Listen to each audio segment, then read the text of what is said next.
He was holding our newborn in his arms, smiling, and the next night he said he wanted a paternity test. It took me a while to realize that he wasn't joking. I'm Emma, a new mom from Virginia, and nothing in this world compares to the way I feel when I hold my son Jacob in my arms. He is my heart, my reason for breathing, the little light that shines through even the most sleep-deprived, chaotic days. Motherhood is everything they say it is: messy, exhausting, overwhelming, but also somehow more beautiful than I ever imagined. There are nights when I get only an hour or two of sleep, mornings when I run on fumes and coffee, but the moment Jacob looks up at me with those wide eyes or curls his tiny fingers around mine, every bit of exhaustion melts away into something soft and full of purpose. For the past 3 years I've been living with Matt, my boyfriend, the only man I have ever truly loved. From the beginning there was something different about him.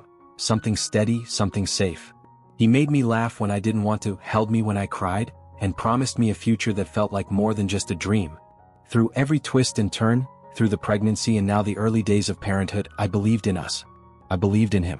I believed that we were building a life together that could weather anything. And maybe that's why what came next hit so much harder than I ever expected. Our son wasn't planned. I found out I was pregnant while still on birth control, something that completely blindsided me and sent me into a spiral of confusion and fear. I remember sitting in the bathroom with the test in my hand, heart racing, mind scrambling for answers.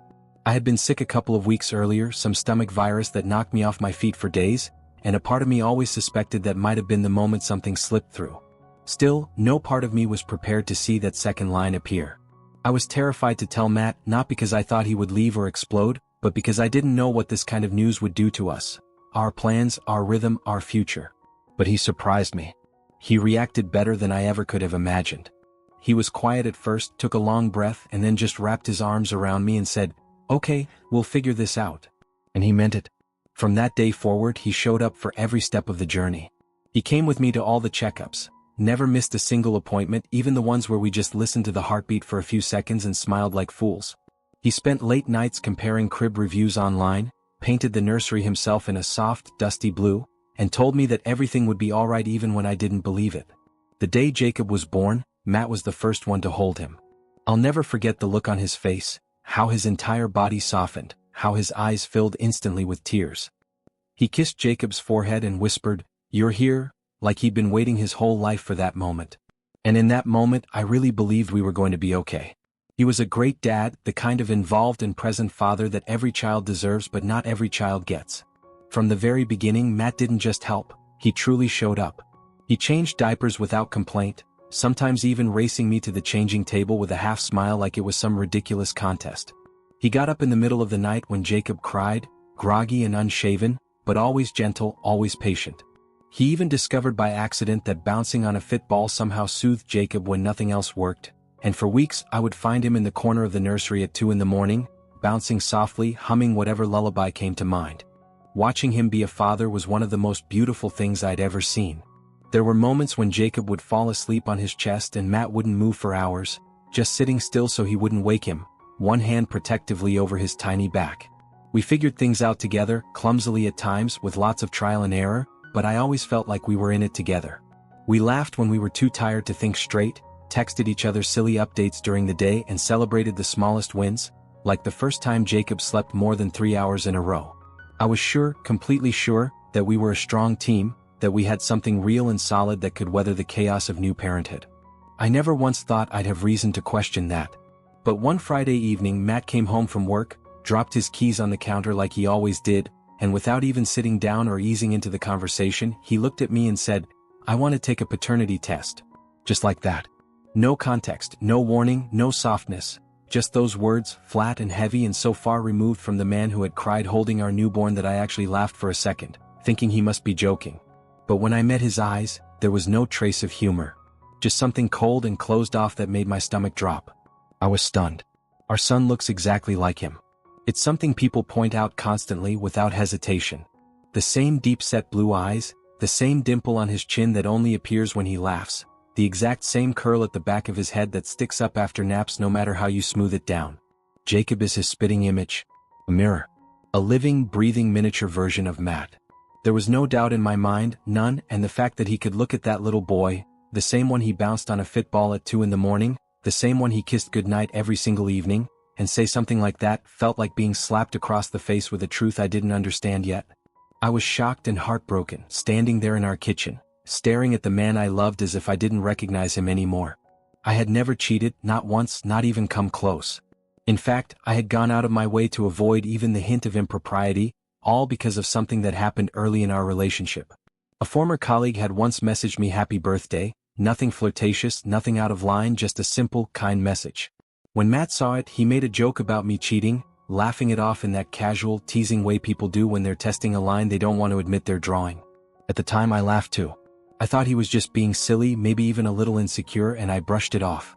But afterward I stopped replying to male friends altogether. Slowly, quietly, I started pulling back. No more birthday messages, no friendly texts, no coffee catch-ups with people I had once considered part of my life. I thought I was protecting our relationship. I thought I was showing him that he had nothing to worry about. I took that moment as a joke.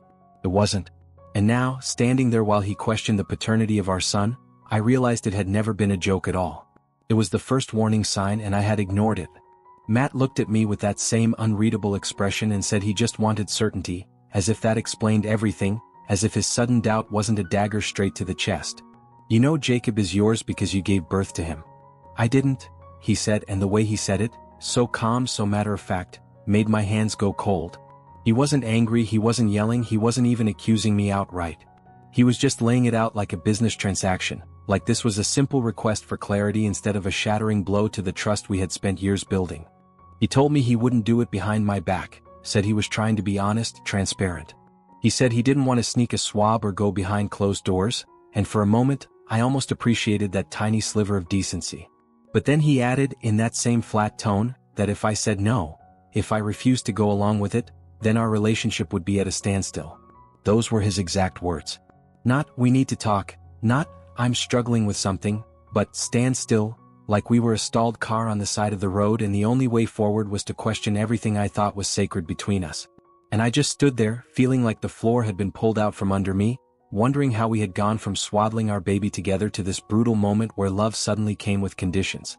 I cried all night, crouched on the cold tile floor of the bathroom with a towel pressed against my mouth so my sobs wouldn't wake the baby, tears streaming down my face in a steady, unstoppable current while the man I loved slept peacefully in the next room as if nothing had happened. I sat there for hours, my mind spinning, my heart unraveling, trying to make sense of how we had gotten here, how someone who held our son with so much tenderness could now question whether he was even his. It wasn't just the request for a paternity test that shattered me, it was the ease with which he made it, the calm threat behind his words, the subtle way he turned trust into a transaction. And then the morning came and with it the strangest, most disorienting thing of all, normalcy. Matt got up, stretched, changed Jacob's diaper like he always did and asked what I felt like eating. He ordered pizza without missing a beat, made silly faces at the baby, and kissed me lightly on the cheek as he walked past me, like the night before hadn't cracked something deep and fragile wide open. He didn't mention the conversation, didn't ask if I was okay, didn't even seem to notice the swollen redness in my eyes or the way I flinched slightly when he touched me. He just slipped back into the rhythm of our life like nothing had shifted, like nothing was broken, while I stood in the same place quietly drowning. A few days later, after replaying the conversation over and over in my mind until the words blurred into something sharp and bitter, I told Matt I would agree to the test. I said it calmly, without emotion, without argument, just like he had said it to me, and I told him that if he needed certainty then fine, let there be certainty. We would do it through the clinic, officially, no questions, no gray areas, no reason for him to ever bring it up again. But what I didn't say out loud, what I had already decided quietly and without room for reconsideration, was that when the results came back and confirmed what I had always known, that Jacob is his son, I would be done. Because it wasn't about the test anymore. It wasn't about biology or proof or peace of mind. It was about the fact that he looked at our life, at our child, at me and chose doubt. It was about the crack he had made in something I had spent years trusting, a crack I knew would never fully close again. So I let him schedule the appointment, nodded when he explained the process, and I held my son a little tighter that night, already knowing that this chapter was ending. Not because I wanted it to, but because love doesn't survive in a place where you have to prove your worth just to be believed.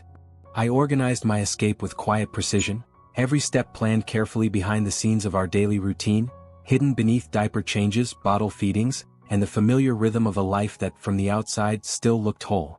I started setting aside money little by little, transferring small amounts into an account Matt didn't know about, convincing him we were just tightening the budget because of baby expenses. I began looking for apartments on my lunch break, scrolling through listings, making calls, arranging viewings when he was at work. I even started meeting with a lawyer discreetly, someone who helped me understand my rights, custody laws, and how to leave without turning everything into chaos. Every detail was structured with care, not out of bitterness but out of necessity, because I knew the moment I left, there would be no turning back. I didn't tell anyone what I was doing. Not my mom, because she would have hated him instantly and I wasn't ready to hear the "I told you so" buried in her disappointment. Not my brother, because if he found out what Matt had said to me, what he had reduced our relationship to, I honestly believe he would have driven straight to our house and handled it in a way that would have made things worse for everyone. So I carried it all quietly, silently, building a way out, knowing that once the truth was confirmed by that test, I wouldn't need to say another word. I'd just go. The test was done, the swabs sealed and sent off, the weight filled with tension I had learned to hide behind practiced smiles and quiet detachment. A few days later, the results came in, delivered in a clinical-looking envelope that carried far more weight than it should have. Matt opened it while I stood in the kitchen holding Jacob, my heart beating calmly now, not because I wasn't nervous, but because I already knew what it would say. And there it was, printed in bold, undeniable certainty. 99.9999% father. He stared at the paper for a few seconds, then looked up at me with a kind of wide-eyed relief, as if he had just narrowly avoided a disaster. He smiled, an actual genuine smile, and said, "Well, let's celebrate." Like this had been a misunderstanding, a simple hiccup we could now sweep away with takeout and maybe a movie. Like the nights I cried on the bathroom floor never happened, like the doubt he planted hadn't grown into something irreparable. I said nothing in that moment, just nodded, held our son a little closer and smiled back. But inside, I felt a quiet finality settle into place. The answer was on paper now, exactly as I had said it would be, and all that was left to do was follow through with the plan I had already made. Because this wasn't a reason to celebrate, it was a reminder of what love should never have to prove. And me? I just burst into tears. I couldn't hold it in anymore, not the hurt, not the exhaustion, not the weight of everything I had kept buried while he questioned the one thing I had never given him a reason to doubt. For him, that piece of paper was a sigh of relief, a green light to move forward like nothing had ever cracked between us. For me, it was the final, undeniable mark of betrayal. Not just because he asked for the test, but because he truly believed there was even a chance I could have carried another man's child, that I was capable of something so deeply cruel and deceitful, after everything I had given him. I had loved him fully. I had stood by him, built a life with him, trusted him with my body, my heart, my child. I had softened every corner of myself to make space for him in my world. And in return he gave me suspicion. He gave me an ultimatum. He made me prove that the life we created together was real. And no matter how many times he smiled or kissed me or said we should celebrate, I knew I couldn't come back from that. Because love that has to be confirmed by DNA isn't love, it's control. And I deserved more than that. I always did. I moved to the guest room the night the results came in. I didn't explain, didn't argue, didn't try to dress it up as needing space or time to think. I just quietly gathered a pillow, a blanket, and the small bag I had already packed days ago, and I walked out of our bedroom without a word. I couldn't sleep next to him anymore, not after everything, not when every breath he took beside me felt like a reminder of how little he had trusted me. That bed no longer felt like a place of comfort or intimacy, it felt like a lie I had been living inside. He followed me once, later that night, tried to touch my shoulder gently like that simple gesture could undo what had been done, but I pushed his hand away without even looking at him. He stood there for a moment, then said I was punishing him, like I was being cold for the sake of it, like I hadn't been the one carrying the weight of his doubt in silence for days. But it wasn't about punishment. It was about distance. Distance I hadn't chosen, but that he had created the moment he looked at our son and wondered if he was really his. And in that quiet, unbearable stillness, I realized something I hadn't wanted to face. I couldn't imagine us as a couple anymore. Not in the way we were, not in the way we had been. Something in me had cracked too deeply, and no apology, no test result, no half-hearted attempt at normal could put us back together. We tried therapy because part of me still held on to the hope that maybe, if we faced it head-on with someone to guide us, we could salvage something from the wreckage. In the sessions, Matt said all the right things. He spoke calmly, made eye contact, admitted to overreacting, apologized for the way he made me feel, and told the therapist he wanted to rebuild the trust we had lost. He sounded sincere, and for a moment I almost let myself believe that he meant it, that maybe this was the version of him who could understand why I was still hurting. But at home it was a different story. Behind closed doors, away from the therapist's calm office and neutral tone, he started slipping again. He blamed me for dragging it out, for making a big deal out of what he claimed was just a moment of fear and uncertainty. He told me that he was the one who had been hurt, that I didn't understand what it was like to feel unsure about a child's paternity, as if my experience of being doubted, questioned, and forced to prove something sacred meant nothing in comparison. When I tried to explain how deep the betrayal went, he'd shake his head and tell me I was stuck in the past, that I needed to let it go, that I should move on if I wanted our family to work. But how could I move on when the very foundation of our relationship had been cracked wide open? Every time he minimized my pain, every time he dismissed it as something I was choosing to cling to, he proved again and again that he didn't truly understand what he had done. And no matter how many right words he said in that quiet therapist room, it was the ones he spoke at home that told me everything I needed to know. The full stop came because of one incident, not physical, not violent in the way people often imagine danger to look, but frightening enough to jolt me awake in a way I couldn't ignore anymore. It was the kind of moment where the air shifts, where you suddenly realize that staying could mean slowly unraveling in front of your child, and I knew then with absolute clarity that I had to take my son and go.